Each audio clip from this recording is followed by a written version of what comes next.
बिस्मिल्लाहिर्रहमानिर्रहीम। अ, मैं सबसे पहले तो अ, आप सबका मशकूर हूँ कि आप आए और इस प्रेस कॉन्फ्रेंस में शरीक हुए। बुनियादी तौर पर मैं चाहता था कि आज जो फेडरल बजट पेश किया गया है उसके ऊपर अपना पॉइंट ऑफ व्यू आपके साथ शेयर करूं। इससे पहले प्रोविंशियल बजट जब पेश किया गया था तो मैंने पेशावर में उसके ऊपर प्रेस कॉन्फ्रेंस की थी और उसके ऊपर एक डिटेल मैंने व्यू दिया था। फेडरल बजट जब पेश हुआ तो उस वक्त इनिशियल रिएक्शन मैंने दिया था, लेकिन फिर चूंकि बीच में ईद भी आ गई और उसकी वजह से कुछ दिन मैंने कहा समझा कि ज़रा डिले उसके ऊपर एक पूरा डिटेल्ड वर्जन जो है वो आपके साथ शेयर करें। बुनियादी तौर पे जो प्रोविंशियल बजट पेश किया गया था उसके ऊपर हमारा बेसिक एतराज़ ये था कि एक तो उन्होंने फेडरल गवर्नमेंट से पहले पेश करके जो फिगर्स दिखाए थे उनके ऊपर एक सवालिया निशान खड़ा कर दिया था। और क्योंकि हमारे सूबे का बजट जो है उसमें 85% से लेके 90% तक फेडरल से पैसे आते हैं और हमारे अपने रिसोर्सेज जो हैं वो तकरीबन कोई 10% से 15% डिपेंडिंग वेरी करते हैं हर साल। तो उस हवाले से हमारा वो ये था कि जब तक फेडरल बजट पेश ना किया जाए तो उससे पहले प्रोविंशियल बजट का आना जो है वो बेमायनी होगा। अब भी अगर जो फिगर सामने आए हैं तो मेरे ख्याल में उसमें काफ़ी फ़र्क आया है और उससे काफ़ी चीज़ें उनकी चेंज होंगी। उसके साथ साथ मेरा वो ये था कि उन्होंने फिगर्स भी बाज़ एम्बिशियस दिखाए थे जो कि मैं समझता हूँ कि उनको मिलेंगे नहीं, लेकिन उन्होंने रिफ्लेक्ट किए थे और उस हवाले से हम ये समझते थे कि सूबे का जो बजट है वो यहाँ पे तो सरप्लस ये दिखा रहे हैं लेकिन सरप्लस एक्चुअली है नहीं, डेफिसिट बजट है। अब जब फेडरल बजट आ गया है तो एक तो जो इनिशियल वो है वो ये है कि बजट अगर आप देखें तो ये गवर्नमेंट का उस साल के लिए जो प्लानिंग होती है उसको रिफ्लेक्ट करता है कि गवर्नमेंट क्या करना चाह रही है, अपने लिए क्या अहदाफ रख रही है और किस तरीके से ये साल मुल्क को किस तरीके से आगे बढ़ाएंगे। लेकिन ये बजट जो फेडरल आया है मैं समझता हूँ कि ये एक कंफ्यूज्ड बजट है। एक तरफ तो ये टारगेट रख रहे हैं कि जी 3.6% ग्रोथ रेट होगी। इस साल जो साल 30 जून को ख़त्म हो रहा है इसमें ग्रोथ रेट तकरीबन 2.2% हुई है और इनका अगले साल के लिए 3.6% का टारगेट है। और साथ में ये भी वो किया है कि हम इन्फ्लेशन जो कि महंगाई है कि उसको हम 12% पे 22% से 12% पे ले आएंगे। लेकिन दूसरी तरफ जब आप देखें तो ये करने के लिए वो स्टेप्स हमें नजर नहीं आ रहे कि ये किस तरह अचीव किया जाएगा। ग्रोथ इस साल भी जो हुई तकरीबन कोई 2.2% जो ग्रोथ हुई उसमें 6% जो है वो एग्रीकल्चर ने किया था। सबसे ज्यादा सबसे जो सेक्टर था जिधर पैदावार हमारी बढ़ी वो एग्रीकल्चर थी। लेकिन आपने देखा कि इस साल जमींदार के साथ जो गंदम में हुआ तो अगले साल मेरे ख्याल में नहीं है कि हम वो टारगेट अचीव कर सकेंगे। तो फिर 3.6% का हदफ हम किस बुनियाद पे अपने लिए रख रहे हैं। दूसरी तरफ हम कहते हैं कि हमारे जो मुल्क के मसाइल हैं उसमें चूंकि हमारे कर्जे बहुत बढ़ गए हैं और हमारे इंटरेस्ट पेमेंट्स बहुत बढ़ गई हैं, तो इससे निकलने के लिए वाहिद रास्ता यह है कि हम अपनी इंपोर्ट्स को इंक्रीज करें और उसमें हमारा ये वो टारगेट होता है कि हम उसको इंपोर्ट्स इंक्रीज होंगी तो डॉलर ज्यादा आएगा, उससे डॉलर का जो प्रेशर है वो भी कम होगा, इंटरेस्ट पेमेंट्स भी हमारी ठीक टाइम पे होंगी और रुपी डिप्रिसिएशन जो है वो भी नहीं होगी। लेकिन अगर आप देखें तो इसमें एक्सपोर्टर्स के ऊपर भी टैक्स लगा दिए गए। तो जब आप एक सेक्टर को ग्रो करना चाहते हैं तो उसके ऊपर अगर आप टैक्स जितना लगाएंगे तो वो सेक्टर तो उस लिहाज से फिर ग्रो नहीं करेगा। साथ ही साथ ऑलरेडी 5 रुपए 70 पैसे बिजली की कीमत में इस महीने इजाफा हो गया है और मेरे ख्याल में अगले महीने भी उसमें कुछ इजाफा का अंदेशा है। और साथ ही साथ एक फिक्स चार्जेस की बात भी हो रही है कि 200 रुपए से लेके 1000 रुपए तक फिक्स चार्जेस भी लगा रहे हैं। तो इससे आपकी कॉस्ट ऑफ प्रोडक्शन और इंक्रीज होगी और जब कॉस्ट ऑफ प्रोडक्शन आपकी इंक्रीज होगी तो आप इंटरनेशनल मार्केट में वाइबल नहीं रहते कि आपके प्रोडक्ट्स जो है वो उस तरीके से वो हो सके। तो ये भी समझ नहीं आ रही कि किस तरीके से ये एक्सपोर्ट्स को बढ़ाएंगे और किस तरीके से ये ग्रोथ अचीव कर सकेंगे। और खुद जब ये जीएसटी को एक्सपैंड कर रहे हैं और उसको 18% पे यहां तक के फूड आइटम्स के ऊपर भी और बच्चों के दूध के ऊपर भी और स्टेशनरी के ऊपर भी लगा दिया गया है, तो ये बाय इटसेल्फ इन्फ्लेशनरी है और उससे और इन्फ्लेशन में इजाफा होगा। इसके साथ साथ जो पेट्रोलियम लेवी है उसको 60 रुपए से 80 रुपए पे जब आप लेके जाएंगे तो उससे भी इन्फ्लेशन में इजाफा होगा। तो ये सब मेजर्स अगर आप देखें तो ये समझ नहीं आती कि 22% से इसको 12% पे किस तरीके से ये लाएंगे। तो इसलिए मैं समझता हूं कि ये एक कंफ्यूज बजट है।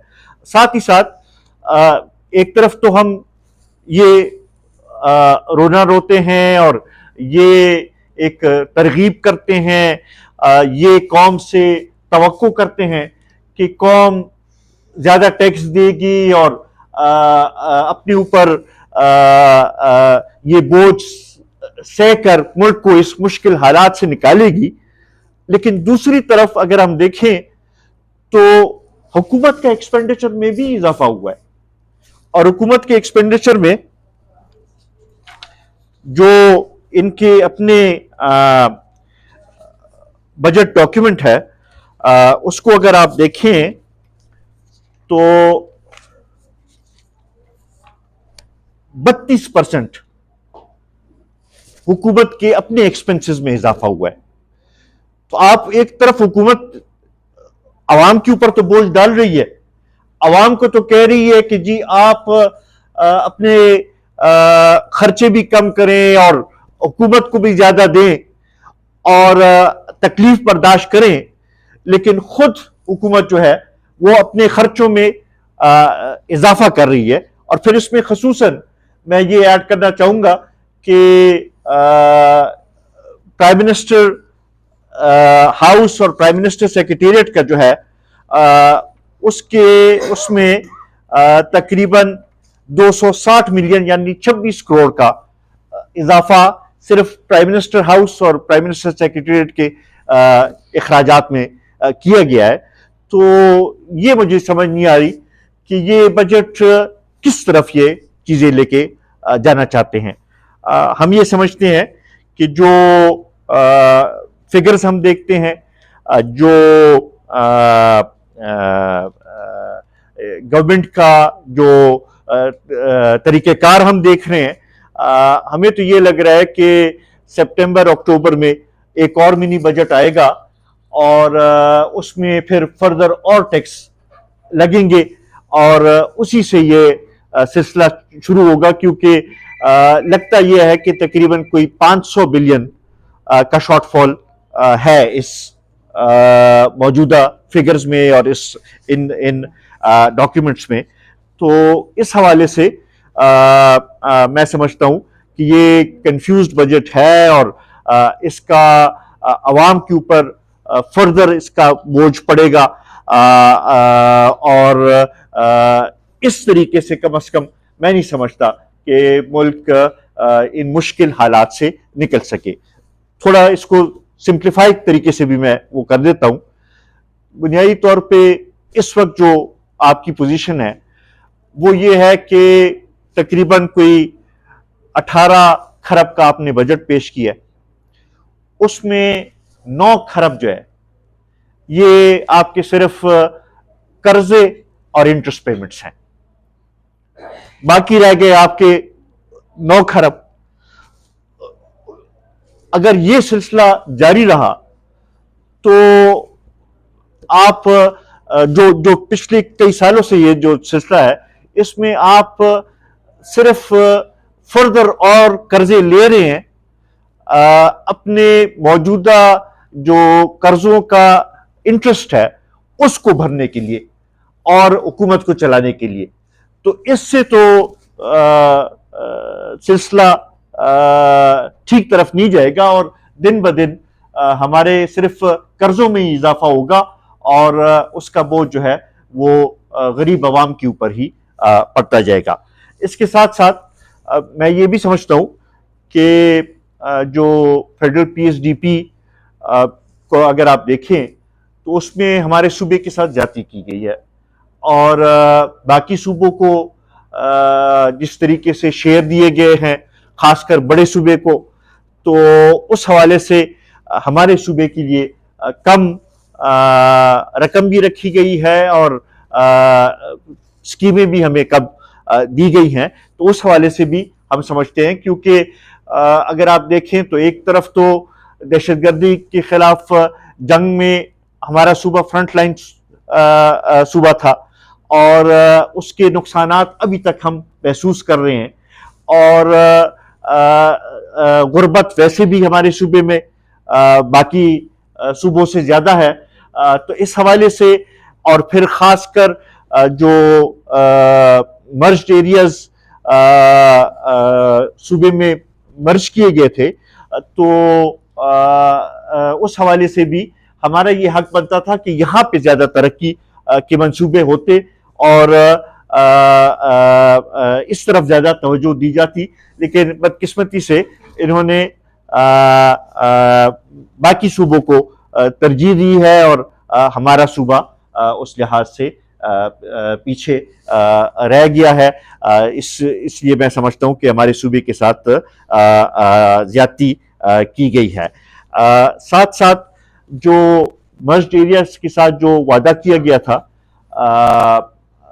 उस हवाले से अगर आप देखें तो जो अभी जो फिगर्स बनते हैं उस हवाले से ये 250 अरब से ज्यादा इस साल का एक्स फाटा का बजट या जो एलोकेशन होनी थी वो 250 अरब से ज्यादा की होनी थी। लेकिन इन्होंने इस साल भी सिर्फ 65 बिलियन फाटा के लिए रखे हैं, जो कि वो 100 बिलियन वाली बात भी जो होती थी उससे भी कम है।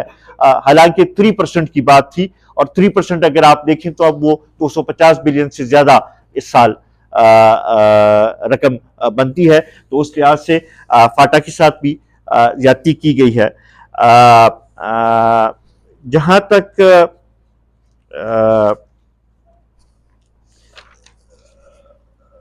बात की जाती है, अगर आप देखें कि इस बजट में भी एक नई वो की गई कि जी नॉन फाइलर्स को बाहर जाने से रोका जाएगा। नॉन फाइलर्स के ऊपर बिल्कुल वो होना चाहिए, ऐसे इकदामात उठाने चाहिए कि वो फाइलर बने और टैक्स जो है हम समझते हैं कि देना चाहिए। लेकिन अगर आप देखें तो इस वक्त जो हमारी ज़र मुबादला की पोजीशन है, उसमें अगर आप देखें हर साल तकरीबन 20 बिलियन डॉलर्स जो हैं ये रिमिटेंसेस की शक्ल में जो हमारे ओवरसीज पाकिस्तानीज हैं वो भिजवाते हैं, 20 बिलियन।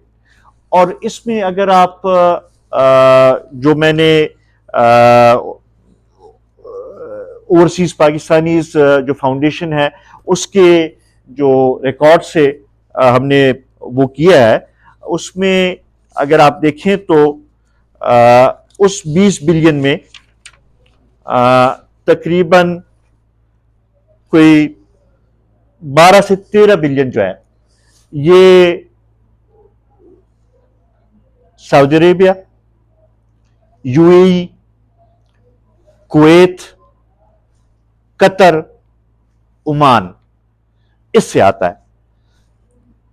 और जैसा कि आपको सही पता है और आप इसका अंदाजा लगा सकते हैं कि इन जगहों में अगर जाते हैं तो ज्यादातर हमारे खैबर पख्तूनख्वा के लोग जाते हैं। पंजाब और बाकी सूबे जो हैं वो ज्यादा यूरोप, अमेरिका, कनाडा और उन जगहों में जाते हैं। यहां पे अगर आप वो भी देखें तो तादाद भी ज्यादा हमारे सूबे की लोगों की है। मैं समझता हूं कि एक तरफ तो ये कहते हैं कि जी ये ओवरसीज पाकिस्तानी जो 20 बिलियन डॉलर्स भिजवाते हैं कि ये मुल्क की बड़ी खिदमत कर रहे हैं और इसी की वजह से ये मुल्क चल रहा है। दूसरी तरफ आप जब नॉन फाइलर्स के ऊपर बाहर जाने के ऊपर वो लगाएंगे, रिस्ट्रिक्शन लगाएंगे, तो उसमें सबसे ज्यादा जो मुतासर होंगे वो हमारे ये लोग होंगे जो हमारे ओवरसीज पाकिस्तानी जो खासकर खैबर पख्तूनख्वा से Saudi Arabia, UAE, Qatar, Kuwait और ओमान जाते हैं, वो इससे हर्ट होंगे। और इस लिहाज से बाज तजावीज आ रही हैं कि बाज लोगों को इससे एग्जेम्प्ट किया जाए। मैं ये समझता हूं और ये आपकी वसातत से मुतालबा करना चाहता हूं कि हमारे सूबे के जो ओवरसीज पाकिस्तानीज हैं और खासकर ये जो गल्फ कंट्रीज में मजदूरी करने जाते हैं और वहां पे दिन रात मेहनत करके न सिर्फ अपने खानदान का पेट पाल रहे हैं बल्कि हमारे मुल्क की भी बड़ी खिदमत कर रहे हैं, तो उनको भी इसमें एग्जेम्प्ट किया जाए। क्योंकि ये लोग मेरे ख्याल में हमारे उसके मुस्तहिक हैं कि हम उनका शुक्रिया अदा करें, न कि उल्टा उनके ऊपर हम पाबंदियां आयद करें। तो ये एक तो इस हवाले से मैं बात करना चाह रहा था। साथ ही साथ जो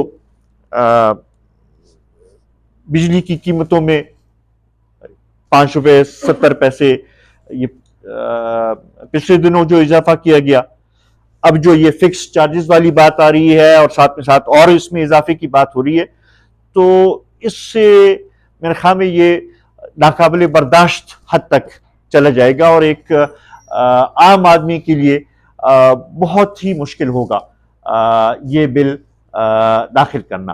पहले से ही अगर हम देखें तो हमारे सूबे के साथ बिजली की लोड शेडिंग में भी ज्यादती हो रही है और यहाँ पे लोड शेडिंग भी बाकी मुल्क से ज़्यादा है और यहाँ पर उस लिहाज से जो बिजली फराहमी है वो भी कम है, तो इस हवाले से भी यहाँ पे ज्यादती हो रही है।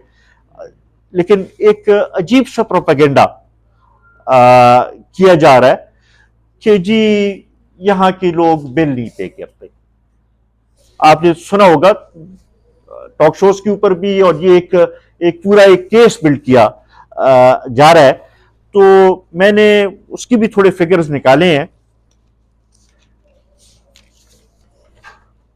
अगर परसेंटेज वाइज आप देखें जो रिकवरी लॉस की ये बात करते हैं, तो उसमें हमारे सूबे का तीसरे नंबर पे नंबर आता है। 4 में से तीसरा नंबर आता है।